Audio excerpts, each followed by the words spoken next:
Hello and welcome to another video from Russia. In this video, I'm going to share about my trip to the hero city of Sevastopol. This trip was done in March 2024 as part of the World Youth Festival regional program, so I'll also talk about that besides about the city itself. As you can see, right now I'm on a train heading to Sevastopol, Crimea from Sochi, and this takes about 18 hours. In the meantime, let's have some tea. Having tea on a train has become some kind of tradition in Russia and I believe in other post-Soviet countries as well, especially because of this beautiful thing called podstakannik. The name literally means under the glass, and it's basically a glass holder made of metal and usually engraved with beautiful patterns and emblems like the Soviet hammer and sickle, Russian two-headed eagle, or in this case, the logo of the train company. These are quite expensive, starting around 7,000 rubles in the market, but on the train you can use it for free. Finally, we've arrived at Simferopol. We were greeted with a performance of both Slavic and Crimean Tatar traditional dances. This represents the three major ethnicities in Crimea: Russians, Ukrainians, and the indigenous Crimean Tatar.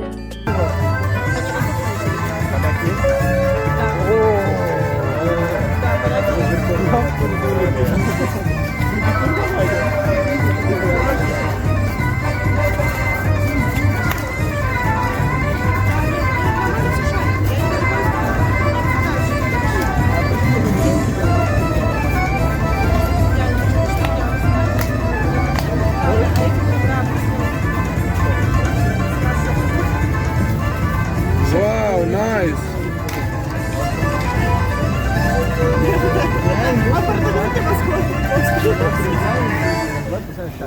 Шашлык! Шумер, конечно. Сахарок. Сахарок. Шашлык. Ты за кого? Ты нас не закрывал табличку, что ли? Ну, это шашлык. Все правильно делаешь. Ah, cool. What are you taking more? What is your favorite шашлык? Every шашлык.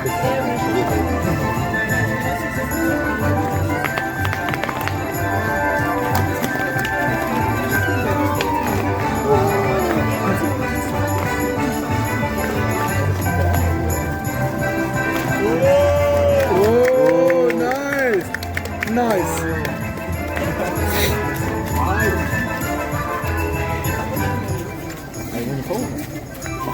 Шашлык.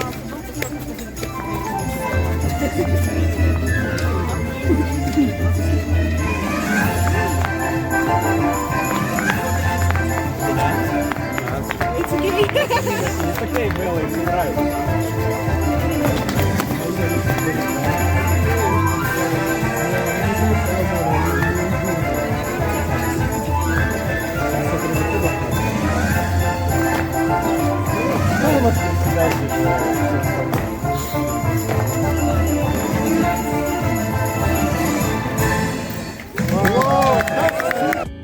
After this, I continued my journey to Sevastopol by bus and it took around 1 hour.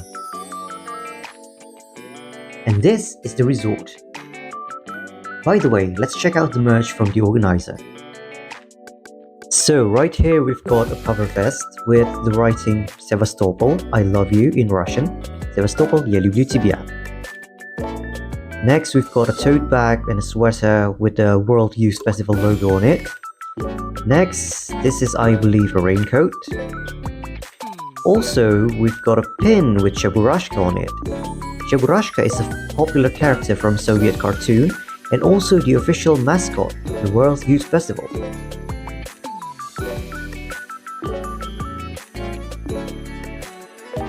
And last but not least, we've got this gift box with a greeting card.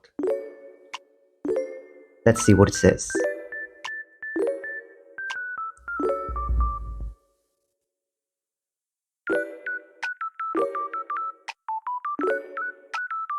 Okay, so I will show you what's inside the gift box later at the end of this video, so stay tuned. On our first night, there's a welcome dinner filled with fun activities.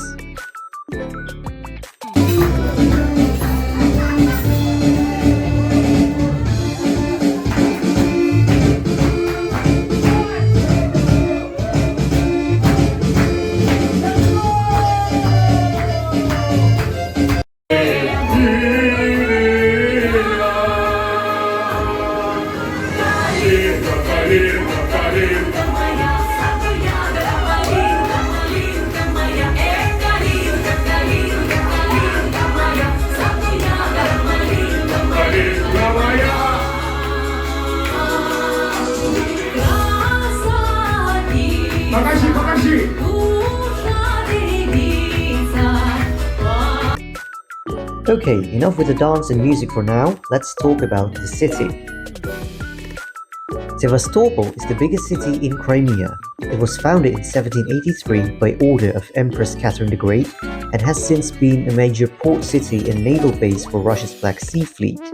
What you see here is called the Count's Jetty or Grafskaya Pristan, named after Count Vainovich, commander of the Sevastopol Squadron from 1786 to 1790 and the Black Sea Fleet from 1789 to 1790. But the official name is actually Yekaterinskaya, meaning of Catherine or Catherines.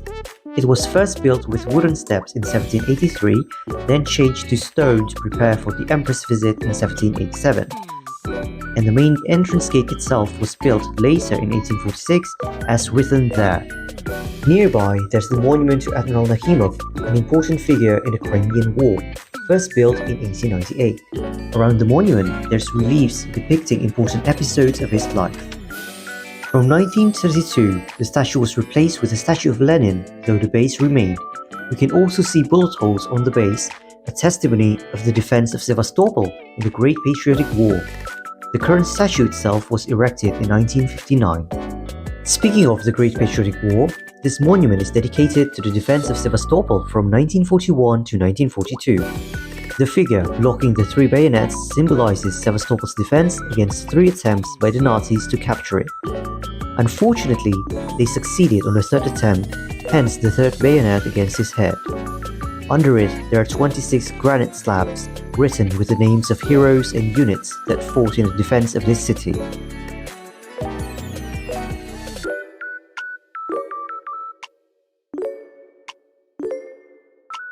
And there's also an eternal fire. To this day, residents still come to lay flowers here. Also, note these posts here.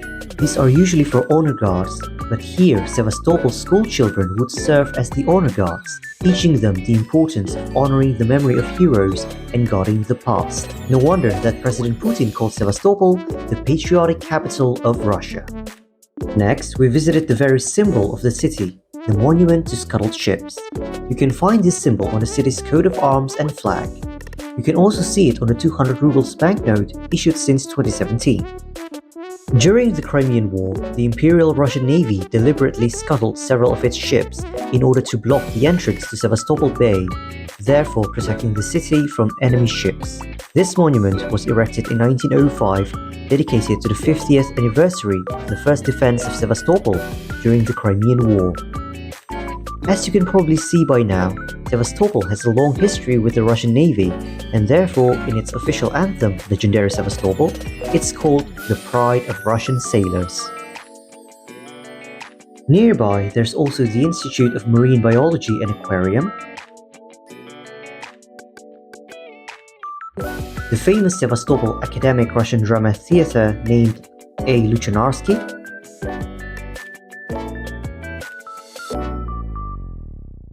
and the Palace of Childhood and Youth.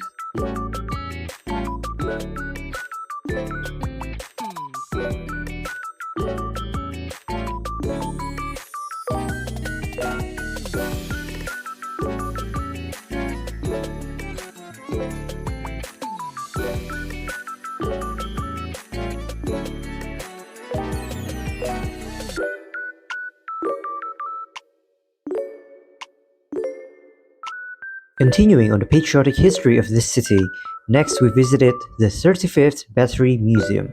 The 35th Coastal Battery served as the last line of defense of Sevastopol before falling into the hands of the Nazis. Unfortunately, we're not allowed to film the inside of this battery, so instead I'll share some official documentation from our excursion. What's more important is this part, the list of names of those who died here. The 35th Battery was the Russian version of Dunkirk, but without evacuation.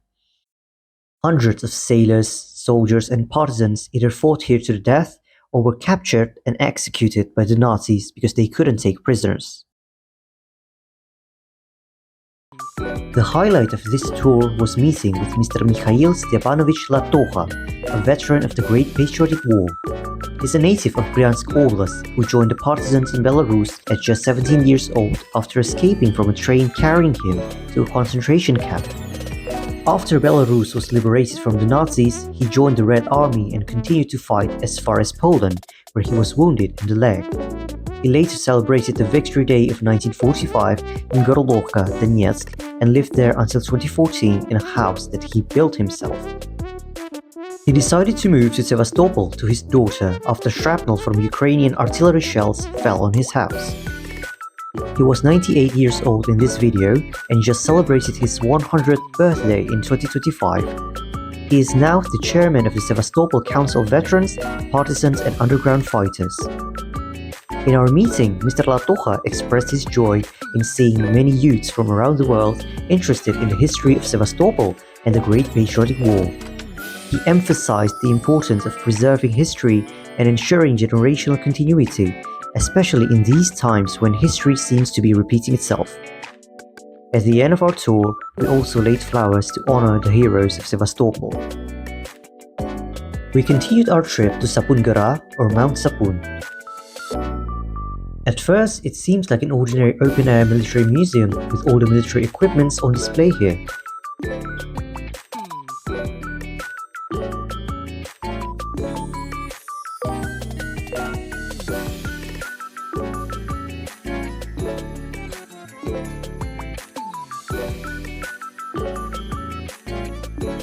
But take a look at this hillside.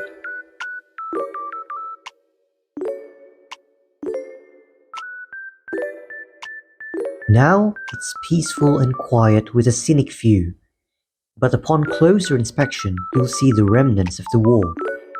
The trenches, foxholes, artillery nests and tank barricades. This hill fell into the hands of the Nazis in 1942 after 2 weeks of heavy fighting, and on May 7, 1944, the Soviets launched a counteroffensive to recapture this hill and liberate Sevastopol. It was an uphill battle, both literally and figuratively, as depicted in the diorama inside the museum. You can get a glimpse of the battle through this immersive experience.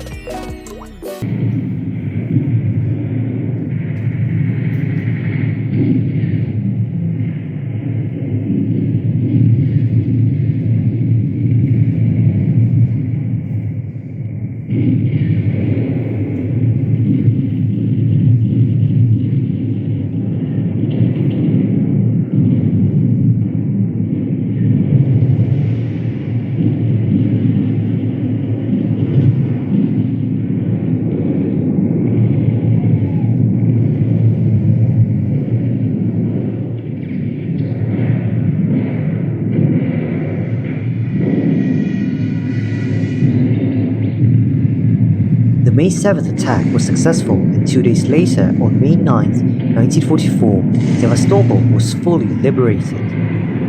What made this diorama felt so real is because it features real scenes from the battle, based on the testimonies of survivors. Like this soldier sacrificing himself to protect his advancing comrades. Or this one where a sailor and a soldier got into hand-to-hand combat with the Nazis. To honor these heroes, they also built a monument here at the museum along with the Eternal Fire.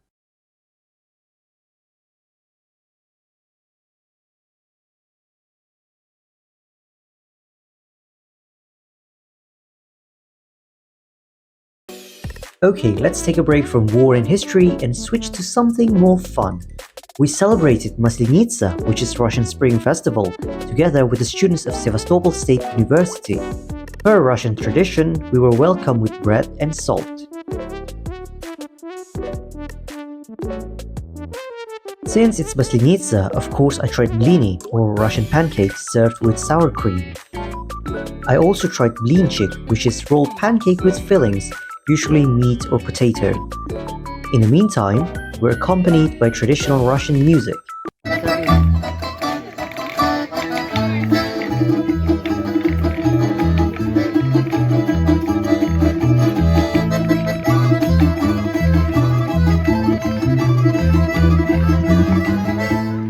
which is soon followed by dancing, games, and other festivities.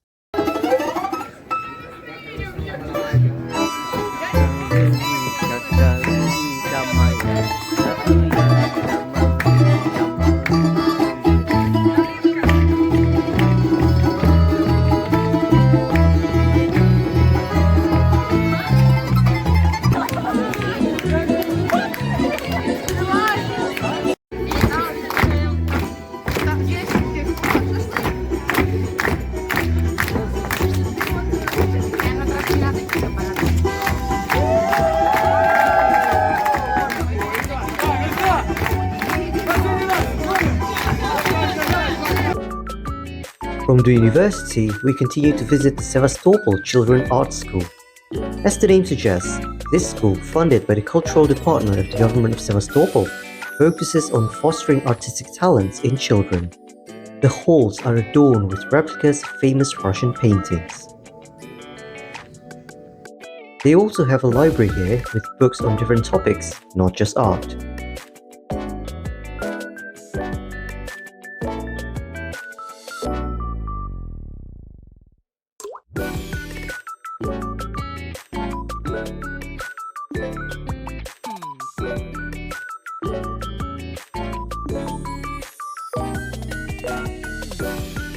We were also shown paintings and drawings made by the students from different age groups.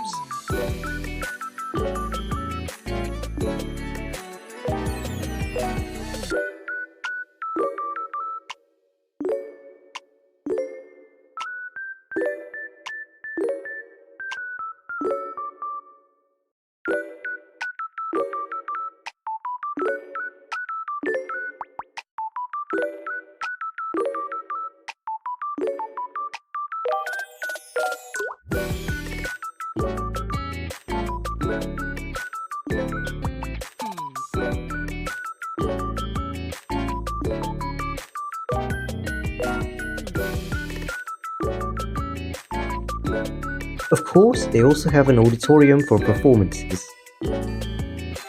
In this school, we also had a meeting with the governor of Sevastopol, Mr. Mikhail Razvozhayev, who explained all the developments and projects that has been carried out since 2014. This brings us to the next destination and back to the topic of history. On the outskirts of Sevastopol, there's the site of an ancient Greek colony known as Chersones or Chersonesos.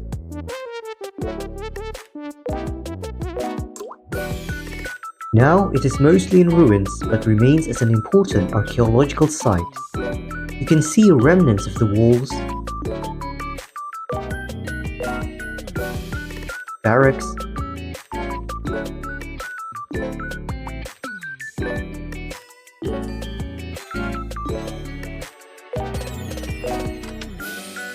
amphitheater, and even a coin mint.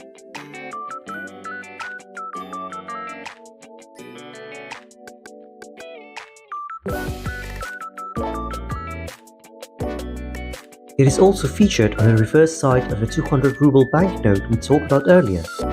Nearby this archaeological site, the Russian government was constructing a spiritual, educational, and scientific center known as New Chersones, which is supposed to be a replica of the city.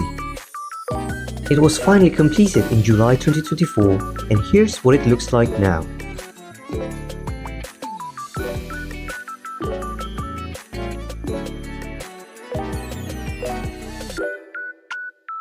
Near the end of our stay in Sevastopol, we visited Balaklava Bay, a beautiful hidden bay naturally formed by tectonic fault.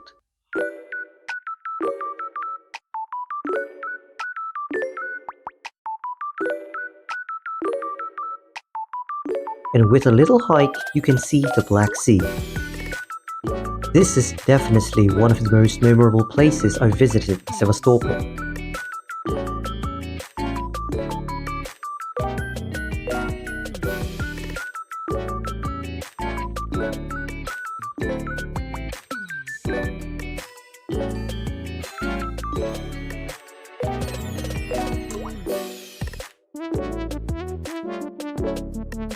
On the day of our departure, I was greeted by two peahens on the roof just outside my room's balcony.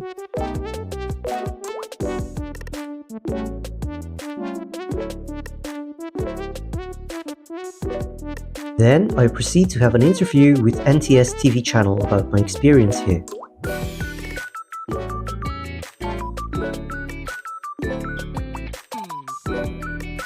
Since Sevastopol and Crimea are famous for its wine, our last destination is one of the largest wineries in Crimea, called Zolotaya Balka, meaning Golden Gully, which traced its roots back to 1889 when General Major Alexander Vetma founded the first wine cellar in Balaclava and planted industrial vineyards.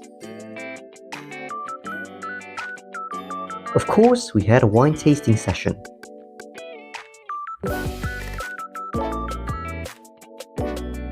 And that concludes my trip in the hero city of Sevastopol. By the way, I keep mentioning Hero City. That's because it is an official title given to Sevastopol and several other cities for their heroism in the Great Patriotic War. And as promised, I'll show you the content of the gift box. So first up, we've got some postcards featuring places that we've talked about in the video. The first one is Monument to Scuttled Ships. This one is Balaclava Bay. And then Chersones. And then there are also some other iconic monuments in Sevastopol that we unfortunately didn't visit. And it came with an envelope. These are all the works of Ksenia Hidayeva, and you can visit her site arthidayeva.ru for more information. Next up, we've got a candle, I believe, and a rock with the writing Sevastopol, and again, a monument to scuttled ships, this symbol of the city itself. But here's the most interesting part for me. This thing is called keel, which comes from the Turkish word meaning clay, and this is basically bentonite clay that has been used as a soap since ancient times in Crimea. And you can barely read it here, but it says Sapun Gara, Mount Sapun, the one that we talked about in the video earlier, because this type of clay can be found, well, there are several locations where you can find this type of clay, but mostly in Sapun Gara. And interestingly, the word sapun is also from Turkish word meaning soap. So that's it for this video. Thank you for watching, and I'll see you in the next one.